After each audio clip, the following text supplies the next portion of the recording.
Hello. Okay, Bismillah, Alhamdulillah, wassalatu wassalamu ala Rasulillah wa ala alihi wa sahbihi wa man wala. Assalamu alaikum, dear brothers and sisters, and welcome to Albayan Live. I'm your host, Abu Abdurrahman, and I'm very pleased to be joined by my dear brother, Dr. Omar Najjarine. Assalamu alaikum, Dr. Omar. Wa alaikum assalam wa rahmatullahi wa barakatuh. How you going? Alhamdulillah, I'm doing well. Nice seeing you again. Alhamdulillah. Allah subhanahu wa ta'ala reward you and make things easy. I mean, it seems like you're a world away. Yeah, it seems like that, isn't it? Some people might think I'm on a ship. Now, what's going on with that room you're in? Allahumma barak. A world map. Sewing machine. Well, if you want, what else can I see in the back there? Do you guys want a bit of it? What's going on? Yeah, show us. Why not? Want a bit of a tour of the room? Well, yeah, show us. We are talking about making the most of. All right. This is my Dr. Ahmed is a man of man. You got your. Well, you got your man cave. It's not really a cave. It's a man room. You know what I mean? There's my 100-year-old boot patcher. So that's actually a sewing machine for leather. Very nice. For those that are back in Lebanon, 100 years old. They would know that. Years old, yeah. I think the tag on it somewhere it's like 1907 or something like that. But they're very old, and surprisingly, they're highly used, especially boot makers, repair makers, leather makers, whatever. They use them because it's all manual. There's no electricity needed, subhanAllah. So that's what I use. So I use that, subhanAllah, for a lot of my halal. I'll show you some of the leather craft that I like doing. This is my world map. I find quite interesting. How old is that map? I think that's dated. That's a photo of an old map, but the actual map itself, or the frame itself, the date on it is 1992. But this type of map,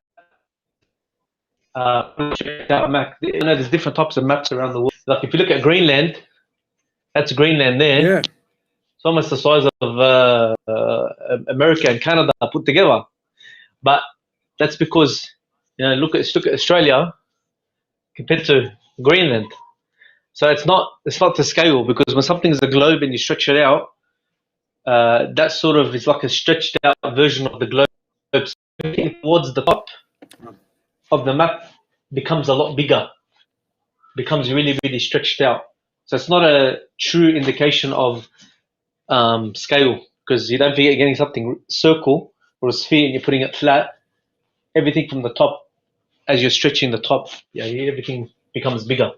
So yeah, that's just something subhanAllah I like, because that's the theme of the room. No, this is not a piano.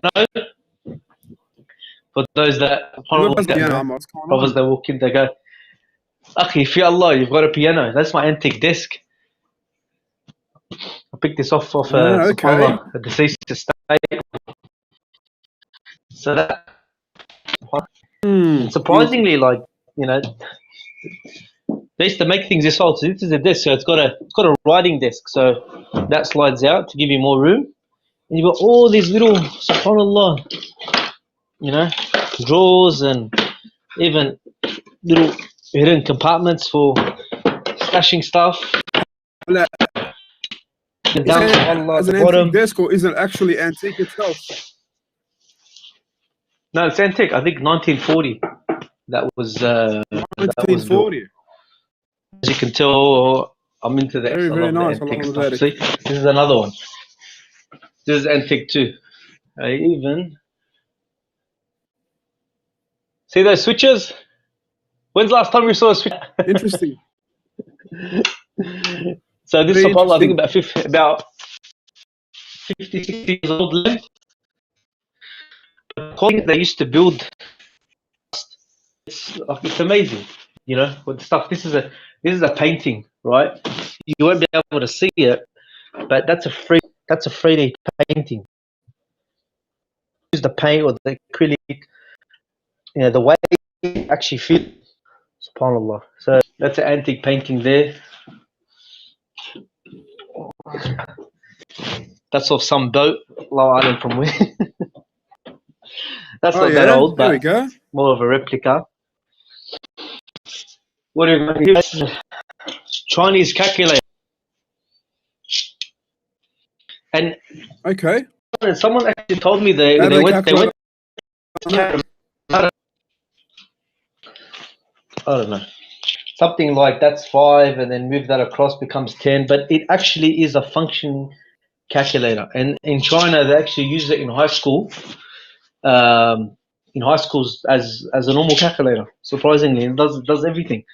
But I just haven't had time to sit and learn how to do it. SubhanAllah. So this is a excellent radio. I forgot a date on here. That's got given as a gift. It's possibly Albayan, but it's actually, if you can see in there, it's got the see the dials. Looks like it's got a hidden camera in there, Omar. What's going on? See? Can you see that move? Yeah. And it's actually working, subhanAllah, but obviously everything's digital these days. Yeah. What else we got? This is interesting. These are antique. These got given to me as a gift. Axe? The antique globes. On? They're the globe. There we go.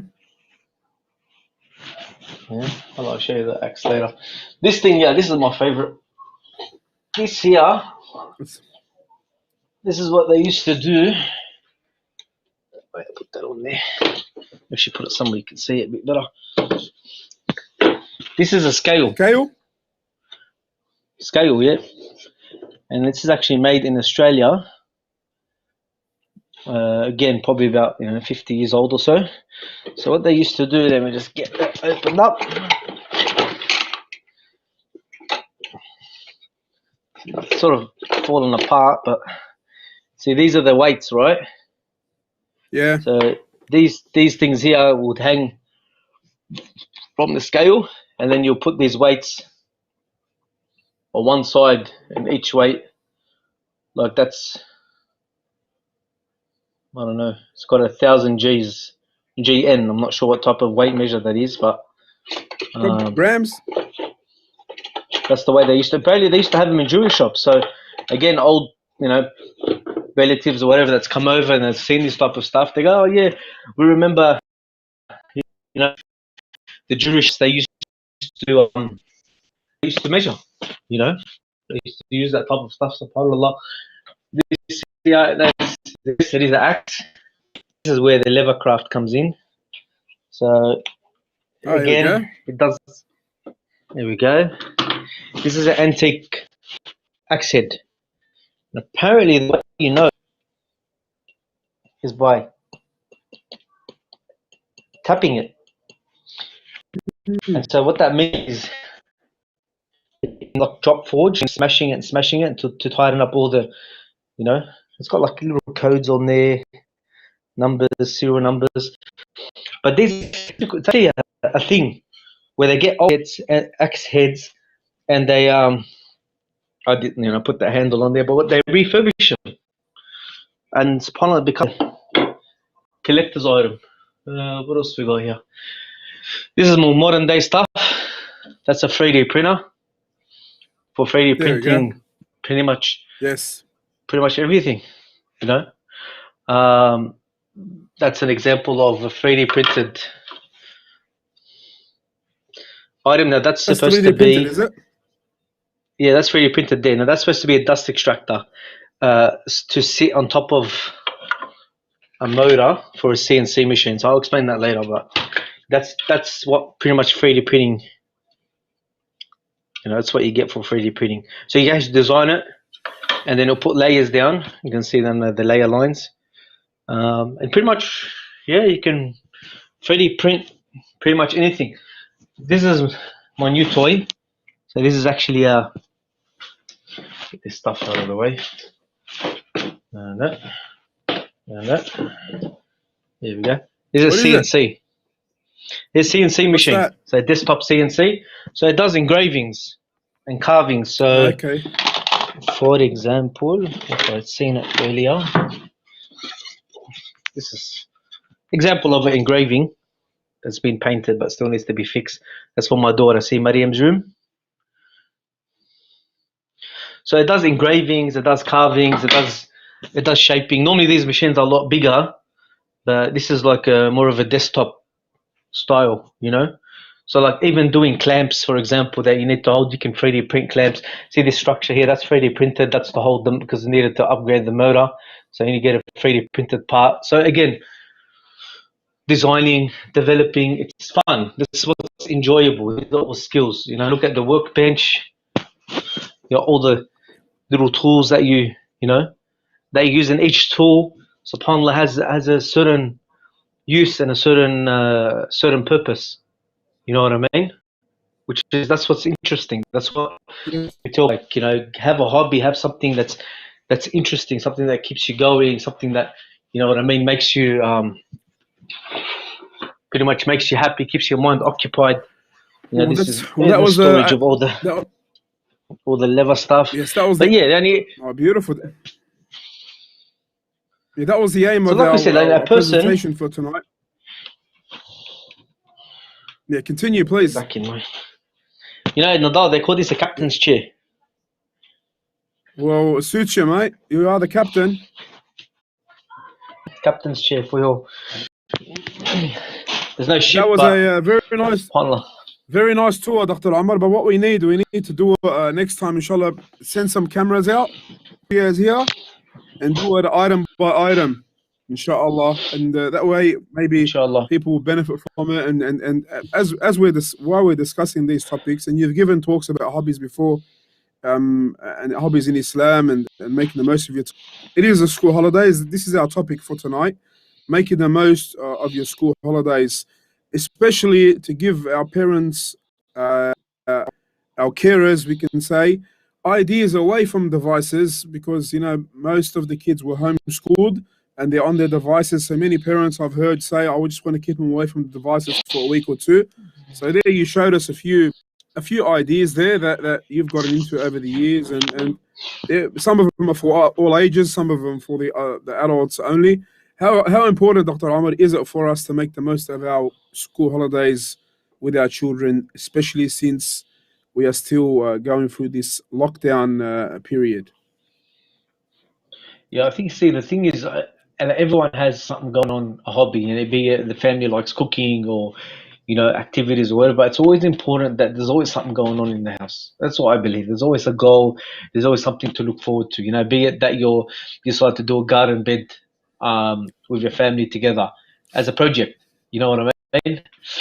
And you start somewhere. You got to start somewhere. Yes. First, you start by just digging a hole in the ground, as there's Abu Abdurrahman would know.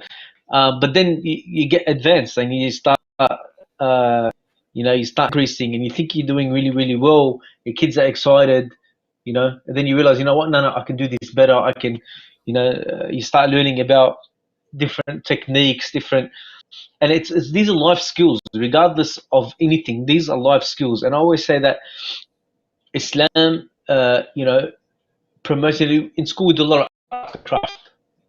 Think of primary school, always done arts and craft. It was a big part. And you say, why is art so big part of the curriculum at school? You know, we had teaching, we were taught English, maths, and we had this arts and crafting, which was massive, be it coloring in, be it whatever, because that builds skills. And it's likewise the same thing being at the school program and things like that. There should be a top art skills in a person that develops skills in the actual kids, and it actually is point of bonding.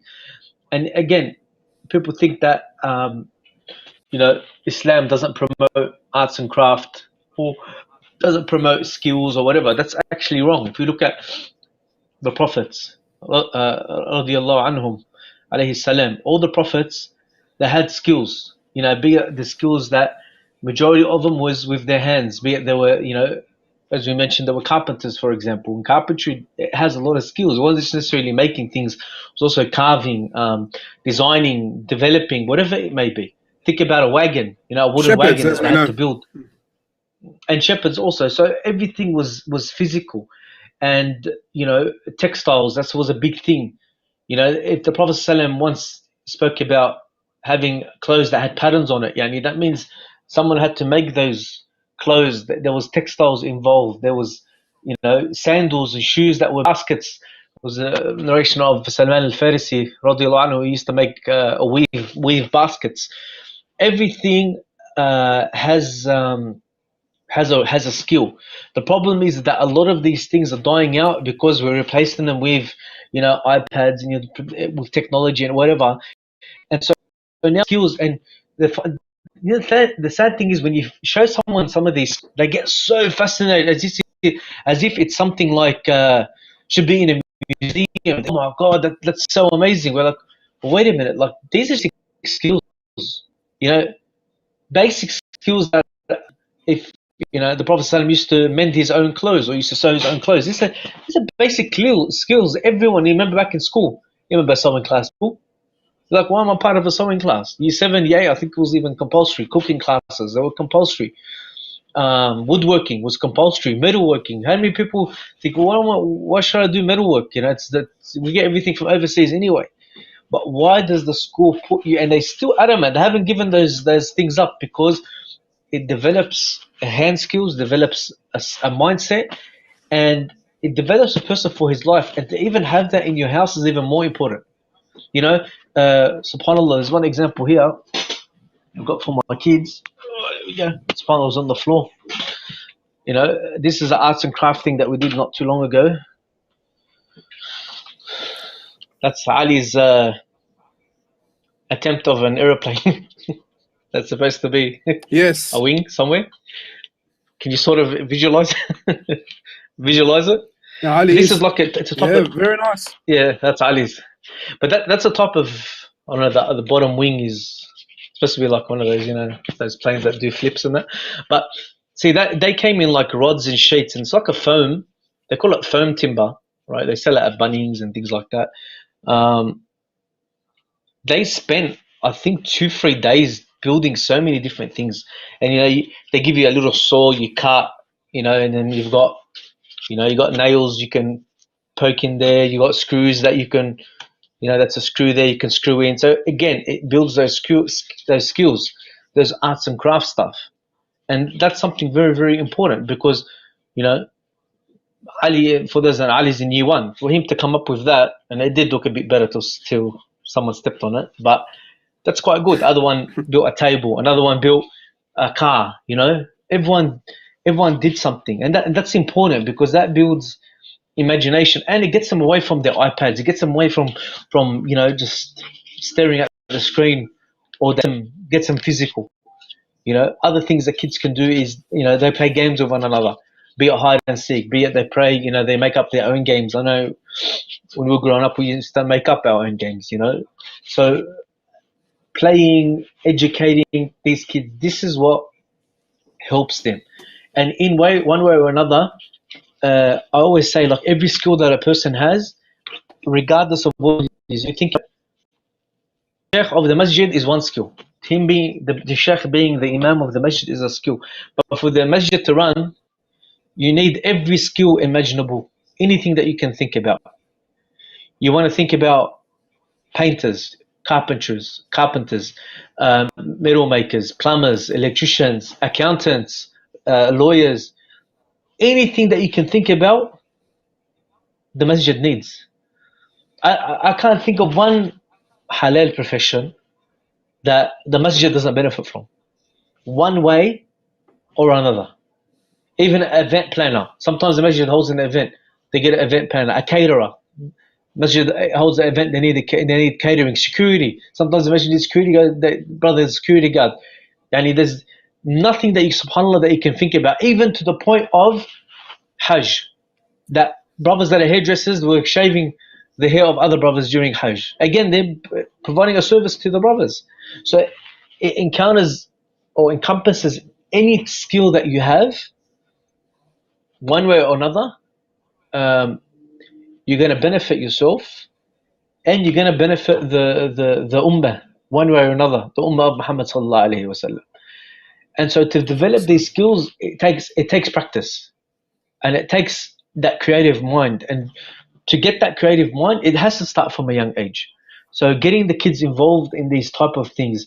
I know now there's a lot of kits that people can buy. They what are they called? The like engineering kits, right? Legos, for example, Lego kits, engineering kits, things that kids can put together. They design things.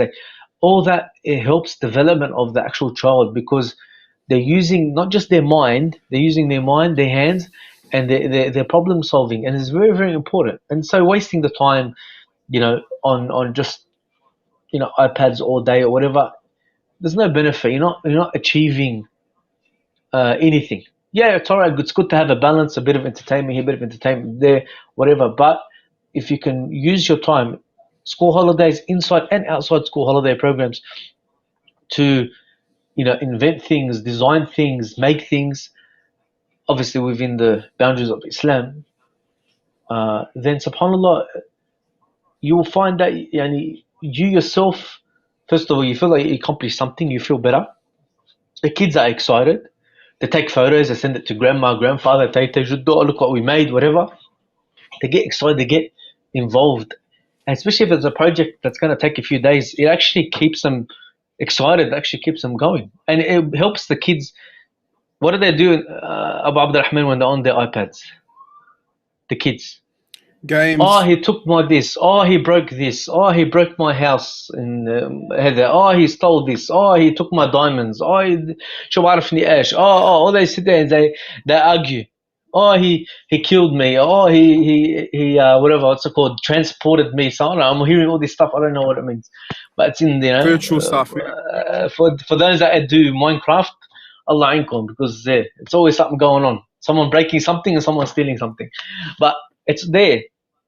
But what this type of stuff, it helps them with, most important also is teamwork. The kids, they work together. Yalla, we're gonna do this. This is our goal. This is our project.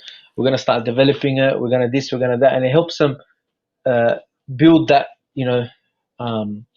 trust and working together as a team, and they feel happy. And you know what? I feel sometimes the kids want someone to tell them get off.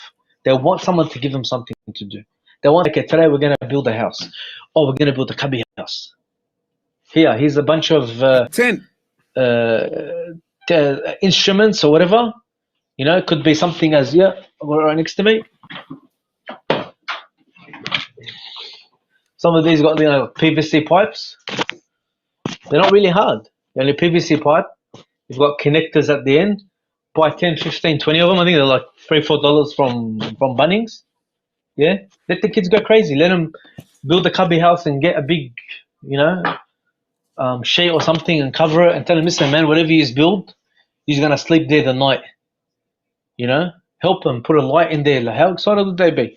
Back in the days when you were growing up, you made a little shack under the house or in your garage or whatever. To you, it was like a mansion that you made. Being back, maybe you just smile. What did you do? Tell me. Remember those days? Allahu Alam. Those cubby house days? The cubby house days. Once we tried the cubby house wasn't really a cubby house. I think it wasn't fit for an animal to sleep in, let alone us. But yeah, we tried. And we had a high house, so we used to do things under the house, because our house was on pillars. So from the back of it, you could. Let's just say, you're a lot more skilled than we are. And your family. What I'm saying is that once we got so bored, we're like, let's try to get in the roof. Let's try to do something in the roof. That wasn't a good idea. That completely wasn't a good idea. But like I said, fall through. No, someone fall through the roof. Nah, we didn't know there was a whole bird sanctuary up living in the roof. Oh no, bird attack.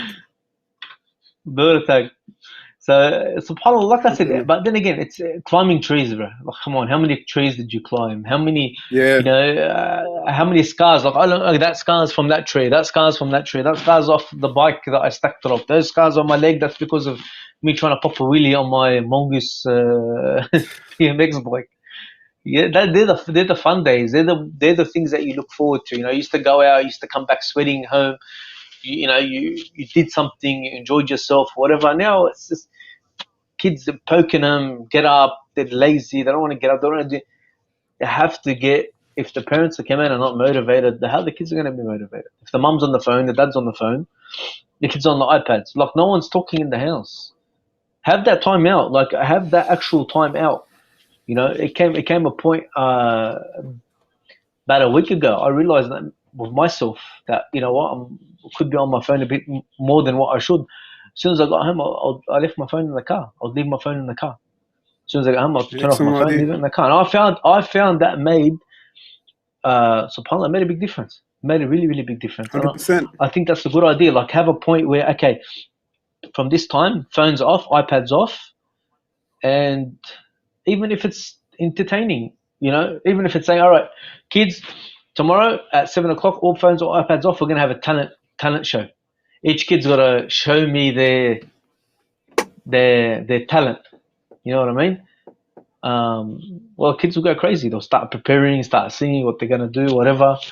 And you start realizing, well, this kid can, jump, and this kid can do cartwheels, and this kid can, do this and that. So you start picking up, subhanAllah, skills, and they get excited, or they play charades, for example. You have to guess what the other person is doing, like just some type of entertainment. Dr. Omar, we have a few minutes left, and purposely we haven't mentioned Islamic studies programs because we've done that many times in the past. An ideal Islamic program at home with various teachers and mashayikh. Today is more try to get the kids outdoors, away from their tablets, away from technology, away from TV. So maybe we can suggest that with the week left in the school holidays, some may have 2 weeks left, is try to be innovative, try to set a schedule for the children, try to get them excited for it, maybe get them involved in the decision process of what you're going to do, and within your means, do what you can, teach them some new skills, and ask others around you as well. Like Dr. Omar, this is why we had him on tonight. He's known for this, and he's presented lectures on this before, hobbies and the like. So Omar, maybe we can in the final 5 minutes that we have left, maybe mention how to organize the remaining days with some of the things that you have mentioned. I feel like just get some ideas, go online. Well, there's so many ideas. It's some of the stuff like, what you've got at home. It could be a bunch of paper clips, straws, whatever, and it's challenge. Kids like to challenge each other, and mum and dad are going to judge, for example. There's a lot of stuff like, you don't have to make anything up. You could just follow something online. There's so many things available, so many like activities that you can do, so many, arts and crafts stuff. Everyone's got, for example, a glue gun, and everyone's got some colored paper, and everyone's got something going on. So there is always something that you just can do, and you'll be surprised. You'll be surprised how much the kids get into it. Human beings, by nature, we're very visual. Right, we're very, very visual. Now, Allah created us, and Allah created color. That's what a lot of people don't understand. That a lot of things, if it wasn't a benefit for the human, Allah would not allow it for the human being. Color is pleasing to the eye. Color is something in which actually changes the mood. Someone says, when you paint a certain room a certain color, it gives certain feelings. We know this because the Quran even mentions it in regards to the yellow cow. Tasurun Najjarine, that it's pleasure. The yellow cow is pleasure to the eye. So, experimenting with this type of stuff, doing these type of activities. Us human beings, we like to feel, we like to touch. It's like if you put something there and you tell someone don't touch it, what happens? The human being, he wants to come and he wants to feel, wants to say, what is this thing? He wants to touch it. He wants to know what it is. He wants to hear it. That's how human beings are. We're very curious creation, and so we use that for our skills, for our development.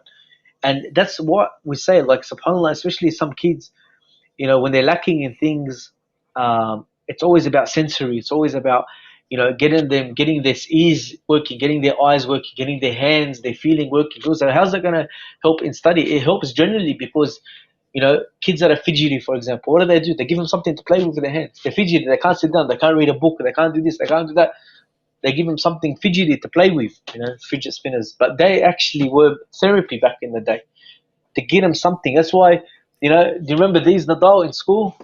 The guy that used to sit there and, as he studied, the smartest guy in school, I remember, was the guy that used to flick his pen. That's the time teacher was the would tell him Chinese off. guys. Yeah, or used to, click, click, click, click, click, click, right? But what click, click? Where's his brain? He's thinking. His content. Like he's got his mind focused. He's contemplating on something. But you find that he'll sit there and he'll, play with his pen or whatever.